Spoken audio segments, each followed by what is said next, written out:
Udumo kuNkulunkulu kweliphezulu nokuthula emhlabeni kubantu abathokozelwa nguye. Ubaba uNsibanda okubingelelayo Ndlalifa izulu. Ngithi uJesu Kristu yinkosi. Siyambonga uNkulunkulu wethu kakhulu, siyamdumisa ukuba sinikeze usuku olufana nalolu, sikwazi ukuthi siphinde sihlephulelane izwi likaNkulunkulu Ndlalifa izulu. Muhle uNkulunkulu wethu, uyasithanda. Muhle ngendlela emangalisayo. Siyaqhubeka-ke ney'nkonzo zethu, siyaqhubeka kakhulu nenkonzo yethu lapho sikhuluma khona ngomkhuleko weNkosi yethu Jesu, lapho ezikhulekela yena, ekhulekela abafundi bakhe, ekhulekela sonke thina esikholwayo. Kuyisimangaliso ukuthi umkhuleko unothe ngale ndlela. Sisabhekene novesi 1 lapho iNkosi yethu yathi, Baba, isikhathi sifikile. Sikhuluma ngesikhathi. Sidina izolo sikhuluma ngesikhathi, siqhubeka lapho sikhuluma khona ngesikhathi. Singakaqhubeki ngiyacela siguqe, sikhuleke. Hhayi, akekho omunye esingamguqela. Hhayi, asigoqele iy'thombe thina. Abanye-ke bathi abaziguqeli iy'thombe kodwa banazo bayazikhonza, kodwa bathi abaziguqeli. Yebo, awuziguqeli ngokuguqa okujwayelekile, kodwa uyazikhothamela ngoba uyazikhonza. Maye kuwe ngosuku lokugcina. Lahla lento oyikhonzayo, lahla lento oyithanda kakhulu. Yazi abanye bakhonza ibhola ngaphezu kaNkulunkulu. Ngeke nje umthole efastele ukuthi ufuna uNkulunkulu ezile ukudla esemkhosini. Kodwa abantu baba semkhosini uma amaklabhu abebhola eshayiwe. Akafuni nokudla thukuthele. Akangeneki ubaba wasibanibani. Ingani iqembu lakhe phela lishayiwe. Yayibona nje leyo nto.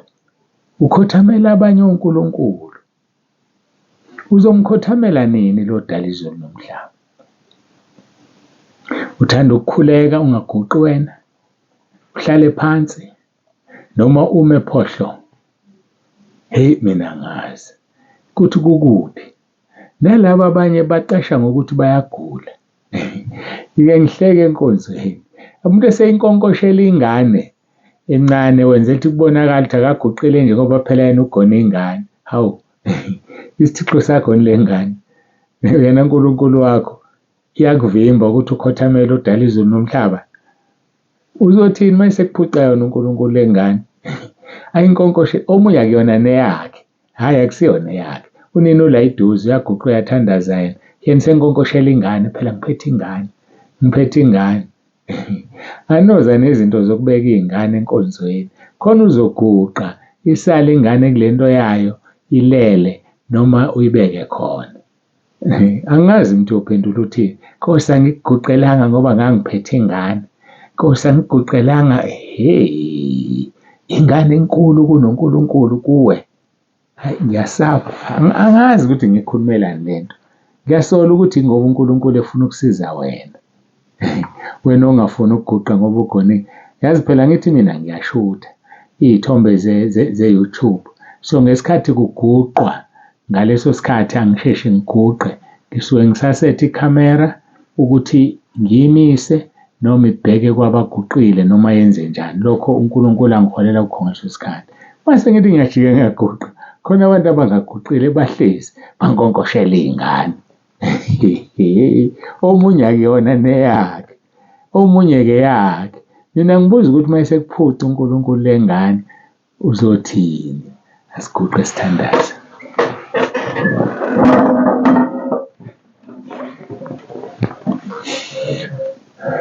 Baba Ngcwele, Baba olungileyo, uNkulunkulu wethu onomusa, siyabonga ithuba, siyabonga ukukhothama phambi kobuso bakho. Siyabonga Nkosi ukuthi sigcinile zonke lezi iy'nsuku ey'ntathu sisemkhosini, usuku lokuqala siphumile. Sibiyele usigcine. Khuluma-ke namanje Nkosi ngezwi lakho. Napa abantwana bakho balalele ezindaweni zonke. Khuluma naye lo mntwana wakho kulalele manje. Ukulalele ku-YouTube noma ukulalele ku-WhatsApp. Khuluma naye Nkosi. Zambule ukuba Nkosi angazilandulele ngosuku lokugcina. Zambule athole Nkosi izinto okufanele azenze ukuze angene ekhaya ezulwini. Sibonge uthando lwakho sithande ngalo ngalezi nkonzo. Sibonge uthando lwakho sithande ngalo ngekhaya lezwi. Sibonge uthando lwakho sithande ngalo ngebandla intabeni yendlu kaJehova kuyabonelelwa. UJesu Kristu inkosi. Amen.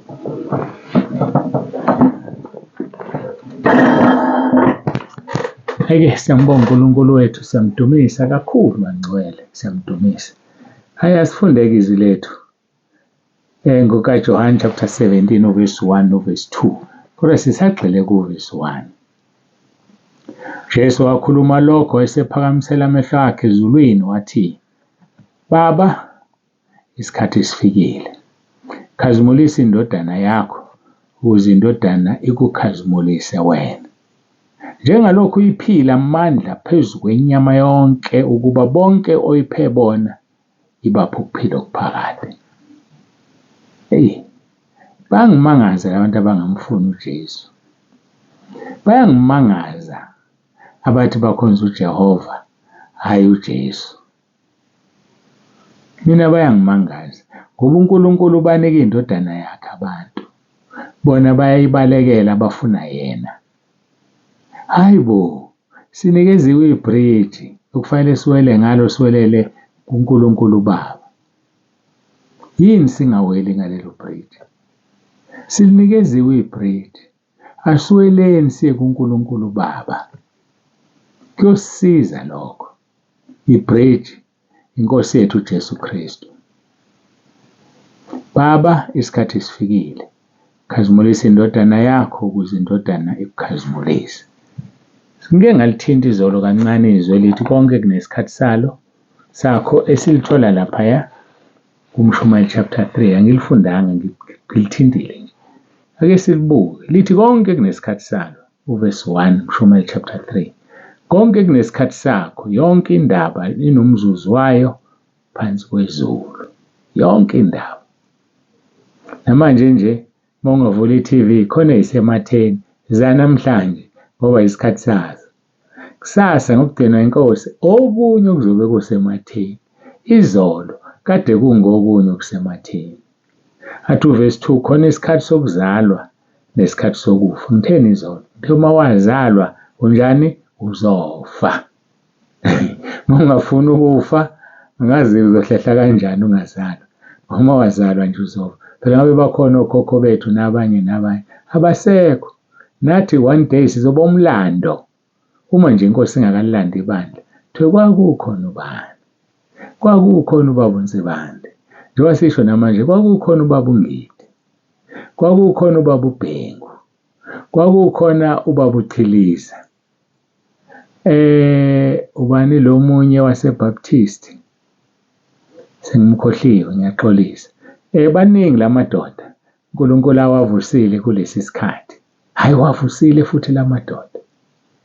Njengoba wayebavusile oPaul noPetro, avusiwe asedlula. Njengamanje akhona sevusiwe manje. Azodlula nawo uma lingakalanda ibandla. Kodwa maselilandwa azovuka kuqala lawa esengwathintile. Bese thina siyaguqulwa sifane nawo.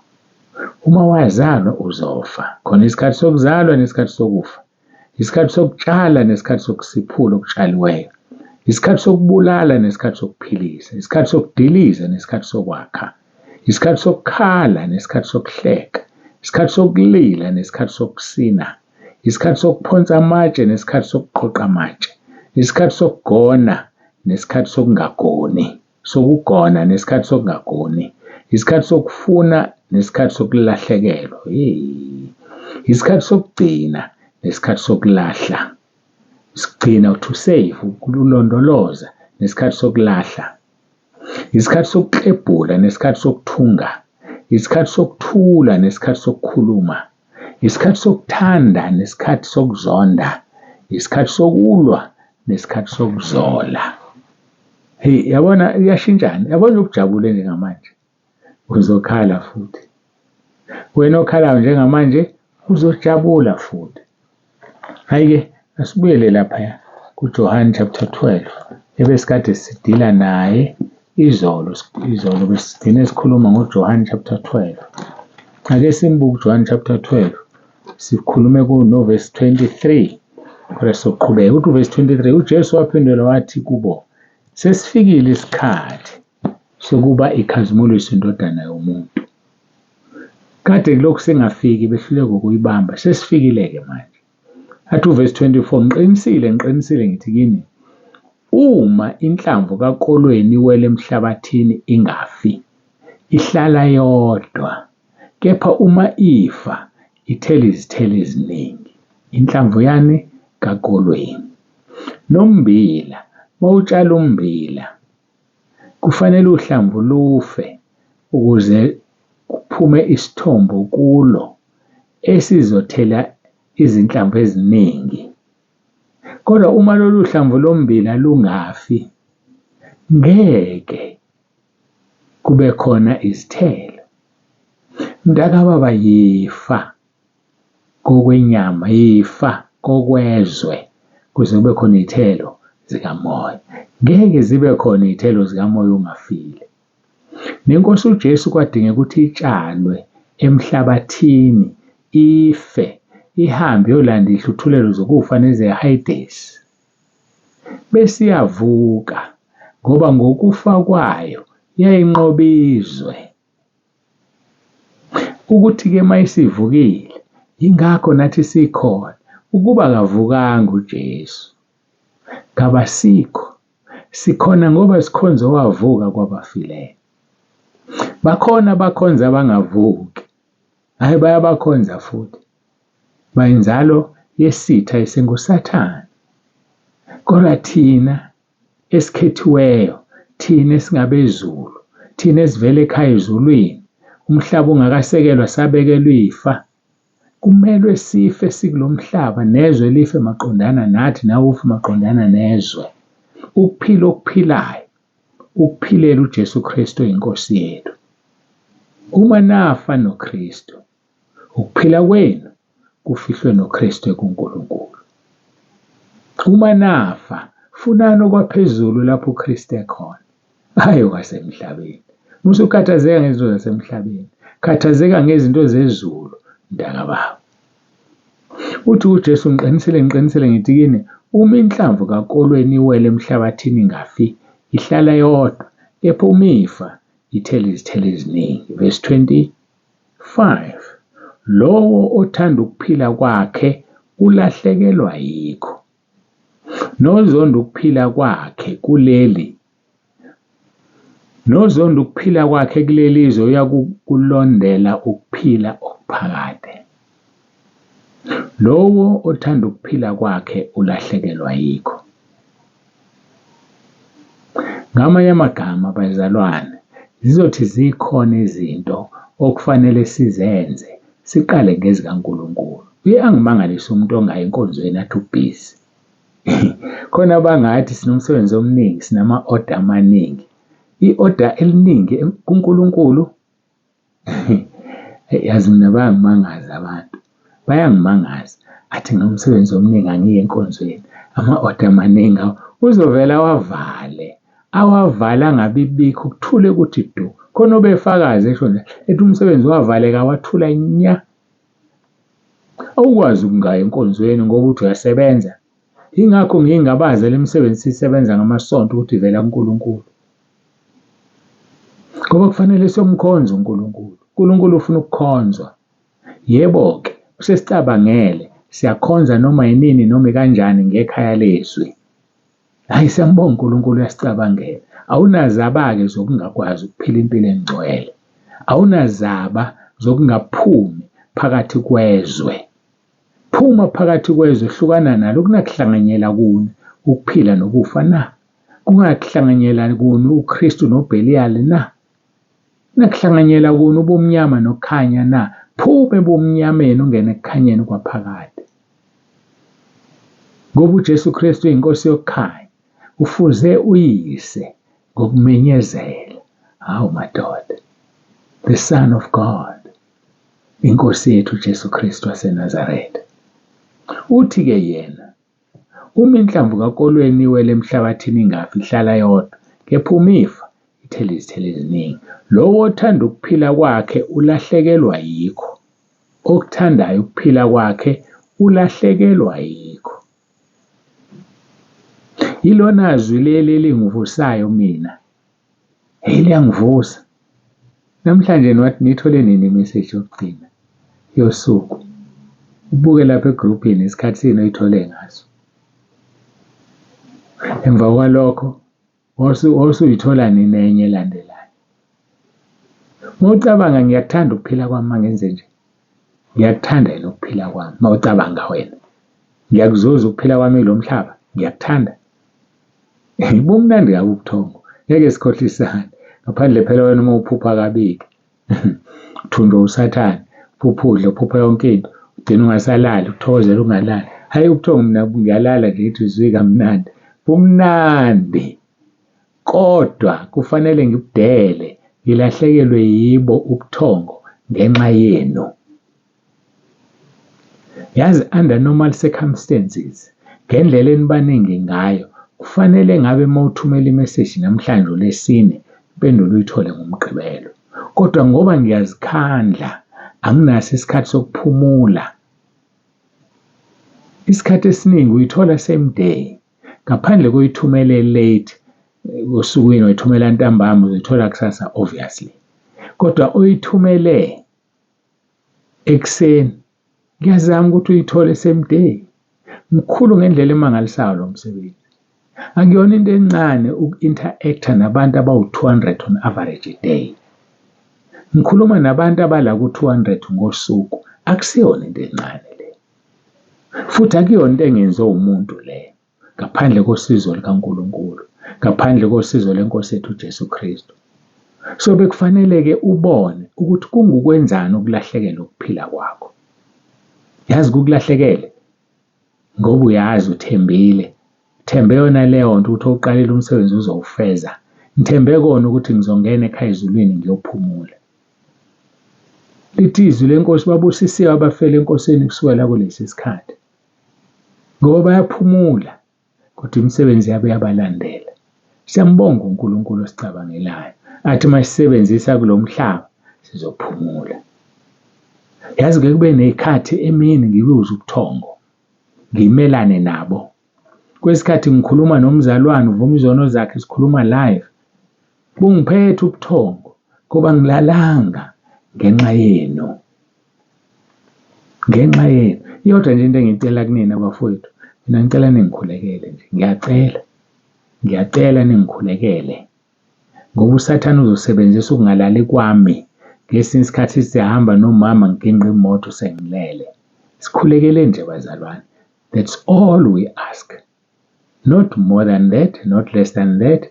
All we ask is just a prayer. Nisikhulekele ukuthi uNkulunkulu asibiyele asigcine. Cebo lakhe ngathi lifezeke. Uthi kuJesu verse 24, ngiqinisile ngithi uma inhlamvu kakolweni iwele emhlabathini ingafi, ihlala yodwa kepha uma ifa ithela izithelo eziningi. Lowo othanda ukuphila kwakhe ulahlekelwa yikho. Nozonda ukuphila kwakhe kuleli izwe uyakukulondela ukuphila okuphakade. Ucabanga ukuthi siyakuthanda ukuphila makunje. Weekend in and weekend out sisemgwaqeni. Nalapho phambili kuyosetshenzwa. Kule minyaka engikuyona bazalwane. Akulula kodwa uNkulunkulu vele akwenze kube lula ngingakuzweli. Mina-ke angazi wena uyilandulela uthini. Angazi mina ukuthi uyophendula uthini ngempela uma ufika kuNkulunkulu. Mina angazi. Kodwa okwami ngiyawutuba umzimba wami. Kumbe ngingekubambeni lokho engakubanjelwe uKristu ukuvuka kwabafileyo. Wayibambela thina. Njobe ivuka kwabafileyo wayenzela ukuthi nathi sivuswe. Kodwa ukuze sivuswe sidinga ukuba ngcwele. Yikho ethi uPaul ngiyakhohlwa okungasemuva. Ngizelulela kokungaphambili. Ukuba kumbe ngingakubamba yini lokho engakubanjelwayo. Nami ngilapho. Ngifisa ukukubamba engakubanjelwe uJesu. Okungukufa maqondana nesono ngimphilele. Ngize ngivuke kwabafileyo njengoba naye wavuka kwabafileyo. Asimbheke uverse 25. Lowo othanda ukuphila kwakhe ulahlekelwa yikho. nozonda ukuphila kwakhe kulelizwe uyakukulondela ukuphila okuphakade. Angikhohliwe, sikhuluma ngoJohane 17 uvesi 1. Into esibekela isikhathi. Uvesi 23 othi uJesu waphendula wathi kubo, sesifikile isikhathi sokuthi ikhazimuliswe indodana yomuntu.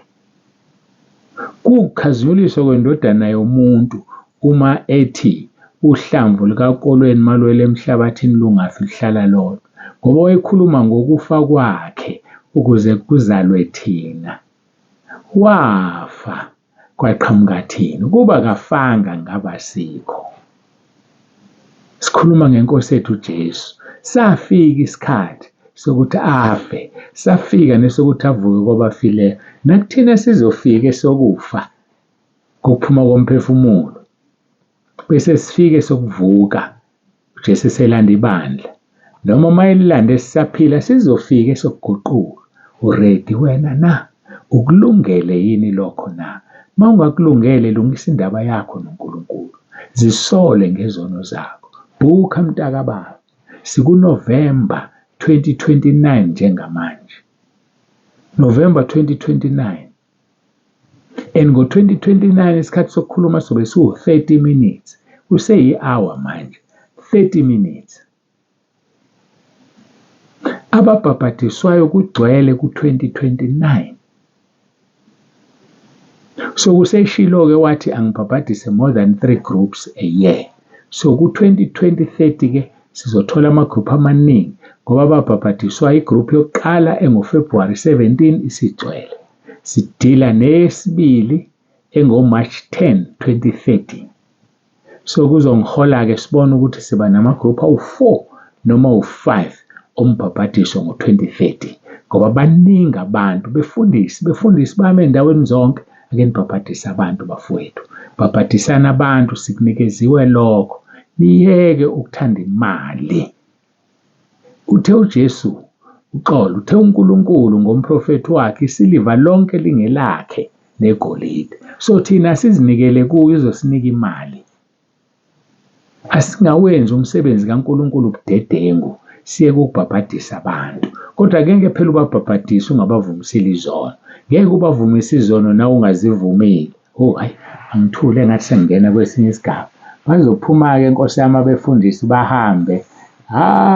Ngoba abafundisi abatshelwa abashunyayezwa. Bafowethu soyilandulela sithini? Ake sivume nje nathi ukutshelwa ngelinye ilanga silungise. Engathi siyabatshela abanye abantu. Angithi siyabatshela. Thina sitshelwa nini? Thina-ke sitshelwa nini? Asiguqe sikhuleke.